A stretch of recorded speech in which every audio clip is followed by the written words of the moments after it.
Justin Trudeau, he is going to be heading to the House of Commons later on today for an in-person sitting there. And he spoke about the Regional Relief Fund, details on that today. But let's start with Michael Couture. Mike, let's start with the border, because that's where a lot of the questions came from. That's where a lot of people's minds are. When will the Prime Minister reopen the border? And he has to choose his words very carefully, as every world leader does, when addressing the United States and the government there in the United States.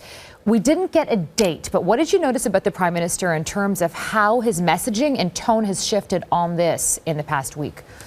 Well, he continues to say, look, we will have to make this decision in concert with the U.S. and that they continue to have good relations with the U.S. He also mentioned that it's not just about Canadians, but making sure we protect ourselves against travelers who could bring the virus into Canada. He also kind of, when our own David Akin asked again, it was multiple times that he was asked this, he kind of put his foot down and said, look, I'm not making an announcement today. We still have a week to go. We're going to continue discussing it with the U.S. But I think the Prime Minister is well aware of the pressure that could be coming from President Donald Trump, because, as we've said many a time, he wants to reopen his economy, and part of that may include Canada. But what the Prime Minister will have to do next time he talks to Trump, or next time Chrystia Freeland talks to her counterparts across the border, that's the Deputy Prime Minister, is she'll have to say, look, the goods can still flow over, you'll still have the economic benefits, we just basically don't want your people, if that's okay. And so that is the tightrope that they have to walk, in that fine line. But the Prime Minister trying to reassure everybody that the decision to do it would be about trying to protect Canadians. And he did allude to it yesterday as well, in terms of if any kind of traveler coming into Canada would want to come into Canada, that they would have to have some sort of a 14-day quarantine period. And that might be just enough to dissuade people.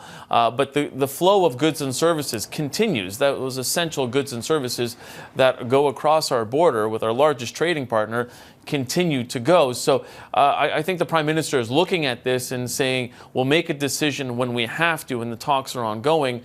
But at the same time, there is that sort of difficult and delicate dance he has to perform.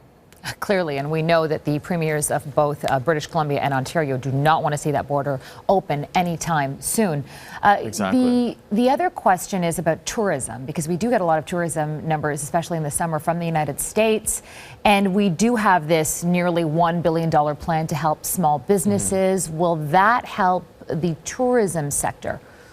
Well, he made reference to the tourism sector when he was talking about that money and how it will be rolled out. One of the things that might happen is, when you consider that it flows to all of these different regional diversification agencies, is whether or not they will start to look at, let's say, for instance, we keep on that example of not allowing tourists into Canada.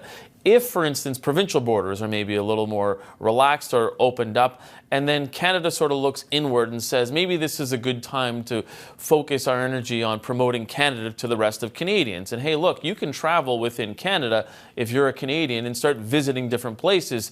That is a possibility. The other consideration with this money would be that they would say any of these tourism industries that ramp up in the summer. I mean, one example here in Ottawa, the bus tours, frankly, any city that has a bus tour, they may be hurting, and that's maybe where this money goes, to help those types of companies.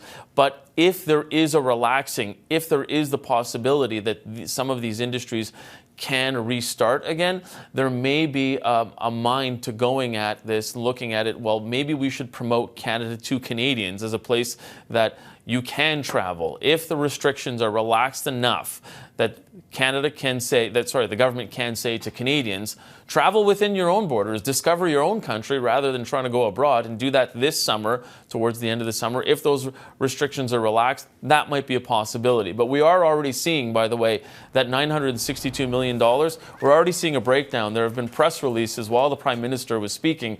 So I'm just going to give a quick breakdown for people who are watching across the country. So ACOA, which is the Atlantic Canada Opportunities Agency, they're getting $110 million, which will flow to the businesses on the ground there. The Canadian Economic Development for Quebec region, so that's specific to Quebec, it's getting $211 million. I haven't seen any news releases yet for any of the regional agencies that deal with Ontario, but you can expect those to roll out. And in just about 20 minutes or so, Mélanie Joly, who's the Minister of Economic Development and who manages those 6 agencies, will surely be talking about how that money will be flowing out. And it looks like the Prime Minister has decided those details will go to the ministers at that meeting so he doesn't sort of scoop his own ministers. Right. Speaking of money and numbers, $1 trillion. That is a number that's really hard to get your head around. The parliamentary budget officer told a finance committee yesterday it's possible that's where our federal debt could be this fiscal year. Tell us more. Yeah, and Farah, I just have to correct you when you do it. I think you have to do the Dr. Evil pinky to your mouth. $1 trillion. I'm kidding. Let's have a little fun with this one, can't we? Since it's not our money, right? I'm kidding. Of course it's our money. It's Canadians' money. So it's $1 trillion. He was asked at the Finance Committee yesterday, Yves Giroux was the parliamentary budget officer, by the Conservatives, asking whether or not it was possible that the federal debt for this fiscal year could top $1 trillion.